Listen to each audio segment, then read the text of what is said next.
What's good? My name is Kayla. She, her pronouns, licensed mental health counselor. And today I have Tisha with me on Couch Time with Kayla, where we're going to talk about something that's very important that a lot of people feel, and that's imposter syndrome. So before we start, I'm going to give Tisha the chance to introduce herself, give a little bit about herself, and then we're going to hop into it. Artichala Wise, but everyone knows me as Tisha. I am an insurance defense attorney here in Dallas, Texas, but Des Moines is what raised me and brought me to be the person I am. Imposter syndrome is something I'm very familiar with. As a recently licensed attorney and just graduated from law school and going through all those struggles. So I am so excited to be here with you discussing this. Yes, also, it's the way you made sure people knew you were an attorney. And for me, you said, let it be known, right? I have worked so hard for this title. Absolutely. I will let people know all the time. As you should. I just like people who say, I'm doctor, doctor, doctor. So you like, AD, let it be known, out here, which we love. All right. So let's start first. Like, what about this topic was important to you? Like, why did you want to talk about it? This topic is super important to me because it is something that I have recently faced all the time. Like I was very smart going through elementary school, middle school, high school, college, did all that. It was fine. But then I get to law school and they're like, everyone in this place is smart. Like, why did they choose me? Why did they pick me? Like, why am I here in this room? Like, do I deserve to be here? And I had to really understand what that was so I can make sure that I could be the best person I could be in any situation. Absolutely. Yeah. I feel that because anytime I think I got a promotion or took on a new role, I had that same questioning. It's like, why me? Right. And a lot of people don't ask themselves that. Right. So it started to realize, like, oh, there's some people who show up in spaces that know they shouldn't be there, but they feel deserving. So let's talk about what is imposter syndrome? Like, how would you define it?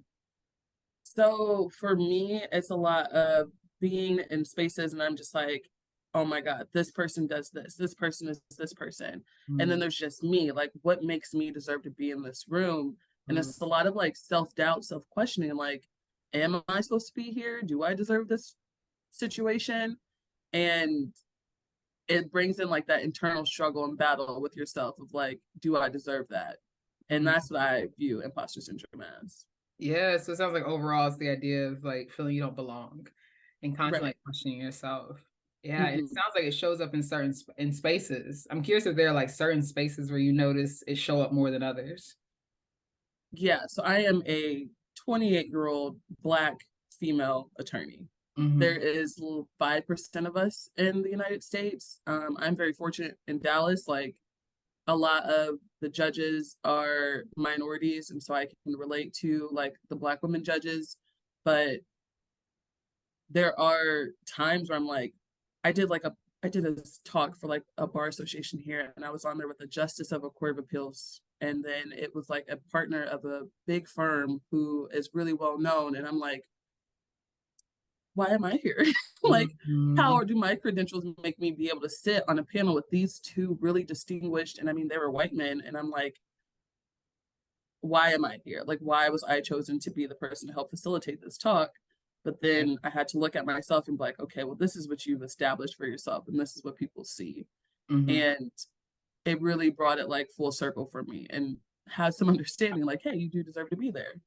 Yeah, it sounds like for you, it shows up personally in spaces where you might be the youngest, you might be the only Black person or the only minority present. And it calls you to start questioning your credentials, like the why am I here? And it sounds like the first thought isn't like, oh, why am I here because I've done all these things? It's like, why am I here because I haven't done all these things? Okay. Yeah, I would say I can relate to that, which is it's hitting on something interesting because similar to you, I only question myself when I'm in spaces where I'm the only Black person there, or I'm the first Black person in a certain role. So when I became director, or when I started to lead an organization doing some stuff, I'm like, do I really have what it takes? All right, those are some of the signs for me that show up. Is have I actually earned it? Even though there are other people there that haven't maybe necessarily done that. So I'm curious, how do you see, imposter syndrome really impacting Black women? Because it seems like it's different when I talk to different people about it. I think it impacts us a lot. We are one of the most highest educated group of people, very successful, very confident, but we are being put into situations that people have never been in before, to where we have to look around and be like, wow, like, I'm the only Black woman in here. There's no one I can lean on. There's no one who has broken this glass ceiling for me. Like, how am I going to be the best representation for somebody? Like, that's how I look at a lot of my situations, because I have nieces and I have nephews. And so I'm like, I have to be this exemplary role model in a space that I'm very unfamiliar with, and try to learn and be the best I can. But then also I'm questioning myself, because all I'm seeing are like white people. And I'm like, well, I guess this is okay. Like, I deserve to be here too. Right. Yeah, so it sounds like two things. Like, imposter syndrome doesn't just show up because we don't feel like we're undeserving. It's the idea that no one's ever created that space for us. So it's like we feel like, I don't know if you ever felt like, John, like sometimes like, am I making this up? Like, no one's thinking like me, no one's talking Right. like me. Am I actually like doing what I'm supposed to be doing? But also, like, I can't mess up because other people have to come after me. Right. Like, we hold such a responsibility for what we're doing and people that come after us, that it makes it like 10 times worse. Like, you're questioning yourself, you're wondering, you're like, I deserve to be here? Am I making this the best representation for someone coming after me? And it is extremely difficult. Like, I would try. I'd be like, you know what? I'm gonna go in here, I'm gonna look great, I'm gonna be great, I have the things, but then it's like, where is like the older Black lady who's supposed to like guide me along? Right. Yes, our Black grandmas and mamas in the space, the aunties. Right. You hit on something like really important there, like trying to navigate imposter syndrome. You said you try to show up in a certain way. You said, I gotta look a certain way, I try to talk a certain way. What is that way that you feel like you have to do to help you like not be an imposter? So I credit my coach, my high school basketball coach, Sam Powell. He was always like, we were the Black girl basketball team. So he's like, your appearance is very important, because people are already placing these stereotypes on you. They're already looking at you differently. So it's like, my suits, when I go into court, my suits are crisp, clean. I have my lint roller in my bag. I have a Tide to go stick to make sure if I spill something. I try to make sure that my hair, like, I wear my hair, I tell my boss, it switches all the time. Like, last week I was wearing a bob. Last night I put in passion twists. But I always make sure like I'm a clean, presented person, because I know they're looking like, oh, well, is she the attorney or is she a client? Or like, I always try to make sure I look the best way that I possibly can. Like, my heels never look too high. Like, if I can't walk in them, they're not being worn. Like, I try to make sure I'm a full package, because I already know that sometimes I am being a little bit more discounted. Yeah, so imposter syndrome for Black women isn't just we believe that we don't belong, it's the space believes you don't belong. Right. Mm-hmm. Yeah, what And go it's ahead. difficult. It's difficult. Like, my law school was unaccredited when I started there. We got accreditation right before I graduated. So the other law schools down here are more prestigious. One's been around for 100 years, but all you can see are white people coming out the school. Mine is very diverse, very centered to a thing. And so people are like, well, you went to that place? And I'm like, yeah, I went to that place and I will still mop the floor with you. And like, that little doubt that they try to like put into there. And you're like, no, like, that's not how this is supposed to go. Right, yeah. And what you're describing is like sometimes what I like to call you like mental gymnastics is like the idea you're constantly trying to stay one step ahead, constantly like looking and overthinking every single thing you do and even how you show up so that way you Right. can just be the best. And then at the same time being sent messages saying like you don't really belong here, like you can't mess up. Right. Yeah. It's a constant, like, daily fight, battle situation. And you're just like, hey, I just be like, you know what? Like, y'all are about to punk me today. Like, I lean into my friends. I'll text my friends, like, hey, I need you to pour into me right now, because I'm about to go into a situation that isn't going to be the best for me. It's going to be very adversarial. And like, just let me know that I'm doing great, or like, I'm a good person, because you need it. Actually, and no one really talks about the exhaustion, right? And just showing up. Literally, it's like you have to go through all these hoops to show up so that way you can prove yourself, is what I hear you saying. Like, it's often feel like I got to prove that I'm in this space. And I feel exactly what you're saying, because in certain spaces, especially when I was the only Black woman there, or even Black person there, I'm constantly cautious of like what I say and the way I say it. My body language, it's almost like I have to protect all my mannerisms because someone's waiting for me to be the angry Black woman or waiting for me to sound a little uneducated so they can say, I knew, you weren't the right person for this space. And that can be just like mentally like debilitating every day to do that. Or when they're like, you're really well spoken. Oh, we Like love you that one. articulate yourself very well. And you're like, did you assume I'm not going to? Right. Like, Right. okay. Yes. And so what do you think like that voice, right, becomes internalized? So we're just like, maybe I don't belong here. Like for people listening that maybe hold that, where would you say like that comes from? Or how would you talk to people and tell them like where does that inner voice, that critique come from? I think that like mine especially comes from like my childhood traumas and the situations I've been through. So it like imposter syndrome in certain spaces, it really pushes on those like triggers or those traumas that you've had experienced in the past.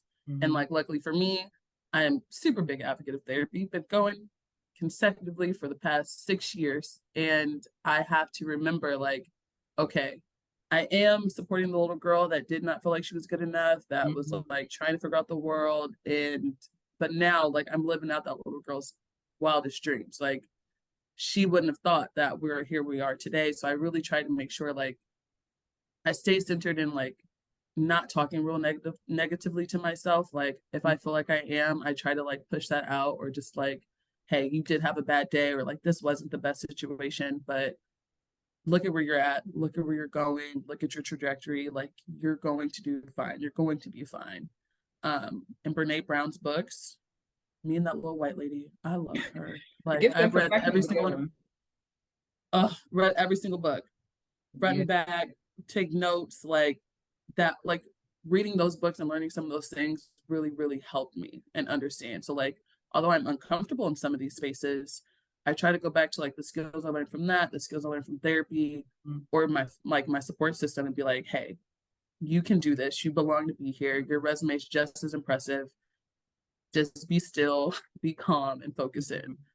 Absolutely. You're hitting on something like really important there. It's the idea that imposter syndrome isn't just indicative of like the right now, right? There's a little voice inside that is maybe, been planted early on, other situations unrelated. And when you have a part of you that already feels like you don't belong or feels like you're not enough or holds shame, when you're in an environment that is reinforcing that, that little voice can get louder. And so a lot of times So people, yeah, you overcompensate, like, all right, let me just make it right here instead of going to the inner voice, which might be a very young voice, right? That just needs right. love, care, and reassurance, which it sounds like what you tried to start offering that little girl inside of you. Yeah, I try to feed the little girl inside me all the time because it is extremely difficult when you have been through some more challenging experiences and then you're like, okay, these challenges plus I'm black, I'm a female, these people are doubting me before I even walk into, like as soon as I walk into this room, they're seeing this like almost 6 foot black girl with braids or passion twists in her hair and just probably like, well, why is she here? But it's like, hell no, I deserve to be here. I've worked my way to be here. My credentials, my resume all speaks the same. And I'm not going to let some of those past doubts like really influence how I'm going to move in these rooms and in these spaces. Yeah, it sounds like you found different ways to answer that question instead of with the response of like, oh, I don't have the credentials, like I don't know why I'm here. You started saying like, oh no, I'm here because I deserve to be Right. here. Finding different ways to respond to the question. Yeah, because it's like I'm well, yeah, I can say it now. So I'm being honored this month as like a thing for the bar, like a legal association here, and it's Okay. like it is, and I'm like, you know what? I've only been practicing for like 7, 9 months, and like they recognize my work, they recognize like how great I've done. Like I'm really dedicated to this organization, and it's like I was going through last month really questioning myself. Like it just personally it was just a tough month. But then I'm like, you are out here doing like what you set your mind to. And like, why are you questioning yourself? Like that's been my biggest question to myself is like, why are you questioning yourself in the spaces you're in when clearly they're recognizing you? They're telling you that you're doing so great. You're being invited to do these things and you have to really like sit down, think about it, and be like, you know what, you are that person and you can do what you need to do. Absolutely, yeah, but you're hitting on like such a complex thing that can happen. It's the idea that we do so much to prove we belong there, and then when you're rewarded for that, it's like, wait, I don't know, I don't really know if I deserve that, or like maybe that's a little too much, right? It's this cycle that can just keep happening, and I feel that because the same thing happened like with some of the stuff with therapy. I'm like, well, no, I'm supposed to do this. Like, I don't want too much shine, but I think that can connect also with imposter syndrome because if the light shines on us even more and you have a feeling that you're already an imposter, it's like, oh no, now I'm really gonna get found out. Now I'm doing all these things and maybe I'm not, right? And that goes from like how we feel about ourselves and how we feel about our self-worth and what we believe the environment we're in also believes about us. Right. I think the environmental factors are the hardest. Mhm. Like those are the hardest ones because it's like I watch your platform, I see what you do, like, and I can just tell like you're living in Iowa. I didn't do therapy in Iowa because I feel like there was not a lot of representation at the time, or I didn't know them. Yeah. And so it was like you and the platform that you're bringing, like how you are making it so accessible. You're touching on a variety of subjects and topics. Like I tell people, I'm like, go to Kayla. Here's Wow. her Instagram. Go watch some Thank videos you. because, like, I think that you opened up a space. You make it very comfortable, and like I try to lean into people like that and look at their content, look at their stuff because Yeah. how I need to replenish myself and make sure that I'm looking at certain situations and understanding why I feel that way. Absolutely, yeah. And when I'm honored that that is your experience, 'cause that's my goal. Is I was like, let's make Right. it accessible because we know therapy is expensive, and it's hard to find people that you vibe with, that look like you, that represent you, and you can only do so much individual therapy. So let's have a Right. move forward. So thinking of like you said, kind of like building your spirit, right? Because we know it can be very taxing to show up and feel like you have to perform, and not because you don't feel like necessarily you're not there. Because like you said, I worked hard for this is because you're in an environment that may not necessarily value you the way you deserve to be valued, which is can be Right. exhausting. And in a world, right? And in a society in general. Tell me like Yeah. how do you feel your spirit and kind of take care of yourself? So I am a plant mom. I love my plants. Oh, So like honestly, watering my little plants or like I'll take pictures of them like every 6 months to see. And so like looking at those or taking care of them, but then also like I have one of the best support systems like on the face of the planet. Like I would put them up against anybody because my friends, my family, like they really pour into me. Like if I'm not feeling great, like I was talking to my best friend Caleb yesterday. I'm like, hey, like I feel this pressure, I feel this. And he's just like, Artichala, you know what you're doing. Like you are this person. You don't doubt yourself. Like you are this, you're that. And I'm like, thank you. Like I really appreciate that. Because sometimes it is like I'm just like, I don't know, or I'll get in my own head too much and I can't get out of it. And I'm really questioning myself. But then I talk to my people or I talk to my mom who has like no understanding really, I think, of what I do. mm-hmm. And she's just like, but I think you're doing so great and I'm so proud of you. And like for me, that is like the best thing for me. Like hearing from people like, we're so proud of you, you're doing so great, you're such inspiration. I'm like, thanks, I needed that. Yeah. I love how you describe like taking care of yourself isn't just only let me do the things that make me feel good. It's being in an environment that will give you different messages. Like that is huge. Yes. Right? Because those Yeah. messages didn't develop because, like you said, as a child, it wasn't like, oh, I just planted this myself. Sometimes the environments we're in, that could be family, that could be school, society, plant those messages, and then they water those messages. So sometimes healing and taking care of yourself is being in an environment that will water different messages into, which I love to see. I'm feeling you within Yeah. that. That's helpful, right? That helped me a It's so lot. helpful. Yeah, Yeah. it's so helpful. And I think I've had conversations with like some of the people I mentor who are in law school now, and they're like studying for the bar, and they're like, "Well, I don't feel supported in these spaces," or "I don't." I've always had this like disbelief about myself, and it breaks my heart because I'm like, but before when we graduated, I had like a birthday, like a graduation party, and I'm like, I want everyone to make me a toast because I need to hear positive words going into this Mm-hmm. challenging time. I was gonna say dark, it was a dark time, but like it was a challenging time. And like that's what held me over. And so when I see people that don't have those support systems, don't have those things, they're really doubting themselves, it breaks my heart because I'm like, Mm-hmm. then I'm just like, okay, if it's 2 a.m. and you call me, I'm gonna get up, I'm gonna answer, I'm gonna talk you through it because our life experiences have shaped us to be who we are today, but we can't let them hold on to the reality in which we're living in now because the situations are so different. Right, absolutely. So let's speak maybe to those people out there that may be struggling with believing in themselves, that may be experiencing imposter syndrome themselves. What would you recommend to someone? I would recommend that you take some time out, journal.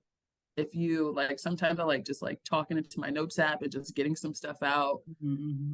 reading a good like self-help book like Brene Brown. I love her. Like I love that white lady so much. She doesn't know me.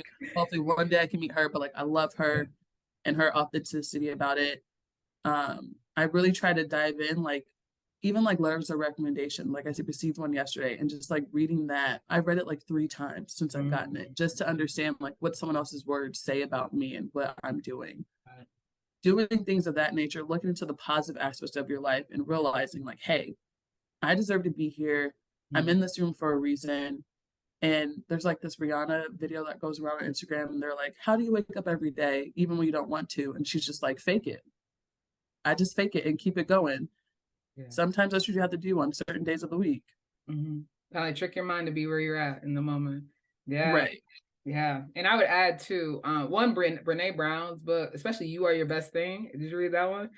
Fantastic. That's one like that's on my stay list. I recommend like kind of like what you talked about earlier is kind of getting really curious about where that voice really comes from. Is that voice a voice that is like from the present moment of things that's happening, or is it a voice that maybe developed a long time ago? And to see like what does that voice need?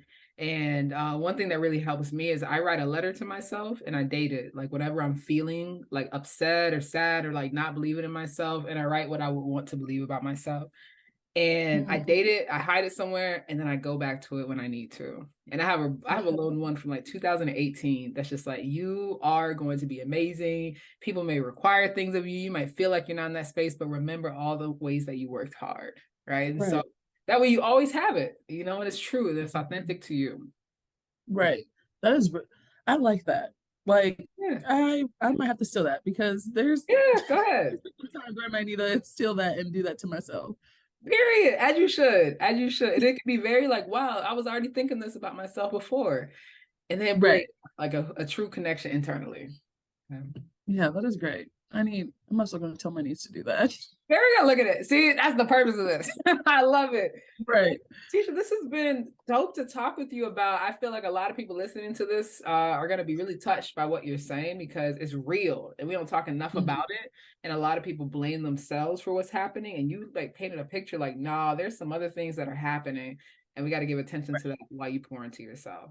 So I want to make sure people can still stay connected to you. So can you share like how they can connect with you after this? Yes, you guys can add me on Instagram. It is Artichala. It's all on there. You need to message me, connect with me there. I am open. I respond pretty quickly. But Instagram, best way to get a hold of me.